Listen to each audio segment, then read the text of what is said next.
Good morning friend, this side सी राकेश शर्मा और आज हम डिस्कस करेंगे हमारे बजट 2021 के अंतर्गत आए हुए रिसेंट प्रपोज चेंजेज के लिए, जो कि बजट 2021 1 फरवरी 2021 के अंतर्गत हमारे फाइनेंस मिनिस्टर श्रीमती सीतारमण जी के द्वारा जो है प्रस्तुत किया गया है। ये एक प्रपोज बजट है। मेजर जो चेंजेज जो हैं, जो कि एक साधारण किसी भी पर्सन को जनरल नॉलेज के हिसाब से जानना बहुत ज़रूरी है। पहला जो मेजर प्रपोज चेंजेज है वो दोस्तों है कि ऐसे सीनियर सिटीजन जिनकी एज 75 ईयर या उससे ऊपर है, तो उनको अब आने वाले रिलेवेंट असेसमेंट ईयर्स के लिए अपने इनकम टैक्स रिटर्न फाइल करने की कोई ज़रूरत नहीं है। यदि उनकी इनकम जो है पेंशन से या सेविंग ब्याज से या एफडीआर के ब्याज से ये कंसोलिडेट सभी को मिलाकर भी है, तो उनको अब अपने रिटर्न जो है फाइल करने की कोई ज़रूरत नहीं है। दोस्तों, यदि ऐसे पर्सन ऐसे सीनियर सिटीजन की इनकम जो है बेसिक एग्जम्पशन लिमिट से भी ऊपर है, तो यहाँ पर बैंक को एक नई सेक्शन 194P इंसर्ट करके उनको फोर्स किया गया है कि ऐसे सीनियर सिटीजन का आप टीडीएस डिडक्ट कर लें, और ऐसे सीनियर सिटीजन को एक रिलैक्सेशनशिप दी गई है, एक रिलीफ दी गई है कि आप अपना इनकम टैक्स रिटर्न फाइल ना करें। दोस्तों, यहाँ थोड़ा सा ये ध्यान रखें कि ऐसे सीनियर सिटीजन जिनकी इनकम केवल पेंशन से या सेविंग ब्याज या एफडीआर या कंसोलिडेटेड सभी से है, इसके अलावा यदि कोई सीनियर सिटीजन कोई बिजनेस रन कर रहा है या कोई प्रोफेशन रन कर रहा है, तो ऐसे सीनियर सिटीजन को रिटर्न फाइल करना मैंडेटरी होगा। दोस्तों, सेकंड जो चेंजेज आया है वो आया है हमारा जो इनकम टैक्स के अंतर्गत प्रोसेसिंग है, जिसकी टाइम पीरियड जो है सर्च एंड सीजर की, रीओपन की या स्केपिंग असेसमेंट की अंडर सेक्शन 148 या 153A के अंतर्गत, जो कि रिलेवेंट असेसमेंट ईयर से 6 ईयर की है अभी तक, लेकिन अब इस प्रपोज बजट के अंतर्गत इस टाइम लिमिट को जो है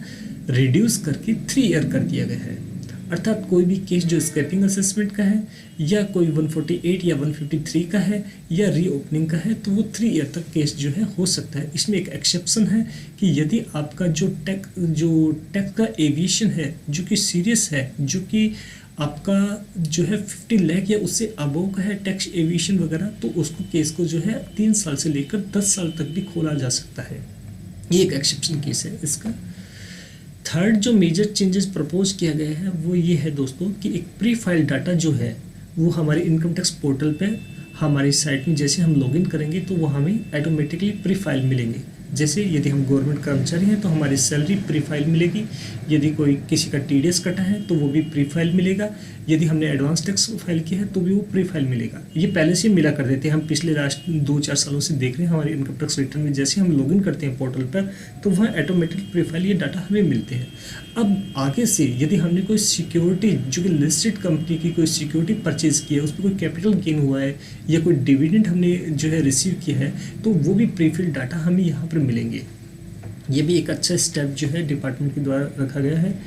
नेक्स्ट जो आया है चेंजेस प्रपोज किया गया है तो वो एक है, जैसा कि हमें मालूम है दोस्तों कि हमने यदि कोई हाउसिंग लोन लिया है तो उसकी छूट हमें हाउसिंग हेड प्रॉपर्टी हेड के अंतर्गत मिलती है, जो कि इंटरेस्ट की जो छूट है वो हमें अंडर सेक्शन 24B के अंतर्गत मिलती है मैक्सिमम 2 लाख की, और प्रिंसिपल अमाउंट की जो है हमें 80C के अंतर्गत मिलती है। यदि किसी एसएससी के द्वारा कोई भी अफोर्डेबल रेजिडेंटल हाउस परचेज किया गया है जो कि 1 फरवरी 2019 से लेकर 31 मार्च 2021 के अंतर्गत परचेज किया गया है और उसके ऊपर कोई एसएससी ब्याज चुकाता है जो कि बियॉन्ड द 2 लाख रुपीज़ है, तो 24B के अंतर्गत वो मैक्सिमम 2 लाख की छूट वहाँ ले सकता है। साथ ही साथ दोस्तों एडिशनल छूट जो मैक्सिमम 1.5 लाख की है वो अंडर सेक्शन 80EEA के अंतर्गत ले सकता है, जिसको कि मैक्सिमम टाइम पीरियड जो था वो 31 मार्च 2021 था, उसको एक्सटेंड करके 31 मार्च 2022 कर दिया है। साथ ही जो टैक्स ऑडिट की जो प्रेस्क्राइब्ड लिमिट है जो कि 5 करोड़ तक है, उसको एक्सटेंड करके एक प्रपोज किया गया है 10 करोड़ तक। अर्थात आपको 10 करोड़ रुपए तक यदि आपका टर्नओवर है या ग्रोस रिसिप्ट है तो भी आपको टैक्स ऑडिट करवाने की ज़रूरत नहीं होगी। यदि आपका बिजनेस जो है 95% तक नेट बैंकिंग के द्वारा या आपका ऑनलाइन या आपका भीम के द्वारा या आपका चेक के द्वारा या आपका यूपीआई के द्वारा किया जा रहा है, रिसिप्ट और पेमेंट दोनों। यदि आपका यानी कि आपका 5% से नीचे यदि आपका जो है ट्रांजेक्शन कैश के द्वारा है लेस देन 5 ईयर, तो आपको टैक्स ऑडिट करवाने की ज़रूरत नहीं होगी। बड़ी सिटीज़ के अंतर्गत प्राय ये देखा जाता है कि मोस्टली जो बिजनेस जो होता है वो नेट बैंकिंग के द्वारा ही या बैंक के थ्रू ही किया जाता है, तो उनको काफ़ी रिलैक्सेशनशिप दी गई है टैक्स ऑडिट ना करवाने के लिए।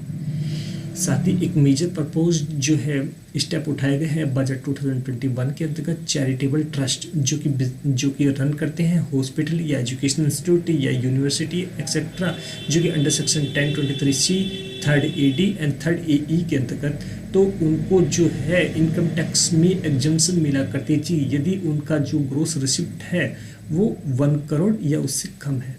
इसको इस बजट के अंदर एक्सटेंड करके 5 करोड़ रुपए कर दिया है।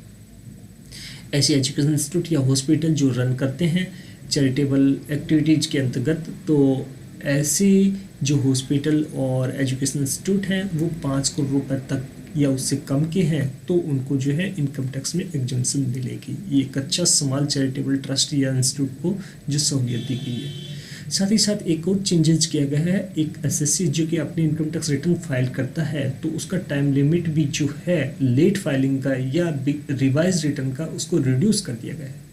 दोस्तों अगर लास्ट ईयर की बात की जाए 2019-20 फाइनेंशियल ईयर की, तो उसके अंतर्गत हम अपने रिटर्न 31 मार्च 2020 तक फाइल कर सकते थे। उसको ड्यू टू कोविड-19 के कारण फर्दर एक्सटेंड करके 31 दिसंबर 2020 किया गया था। यदि आज भी कोई एसएससी अपनी रिटर्न नहीं फाइल करता है तो वो 31 मार्च 2021 तक कर सकता है। चाहे वो रिवाइज करना चाहे तो अपने रिटर्न रिवाइज कर सकता है यदि उसने ड्यू डेट पे फाइल किए। यदि उसने अपने ड्यू डेट पे फाइल नहीं किया तो वो 31 मार्च 2021 तक रिटर्न जो है अपनी बिलेटेड फाइल कर सकता है। लेकिन आगे आने वाले ईयर्स के लिए इस टाइम पीरियड को रिड्यूस 3 मंथ से कर दिया है, अर्थात आप 31 दिसंबर तक अपने रिटर्न जो है रिवाइज्ड या बिलेटेड फाइल कर पाओगे। इसके बाद में आप रिटर्न जो है रिवाइज या बिलेटेड नहीं फाइल कर पाएंगे। ये एक रिसेंट मेजर चेंजेस थे मेरे ख्याल से, जो कि हर एक सब एसएससीज को गो थ्रू होना बहुत जरूरी है। So thank you for watching this video.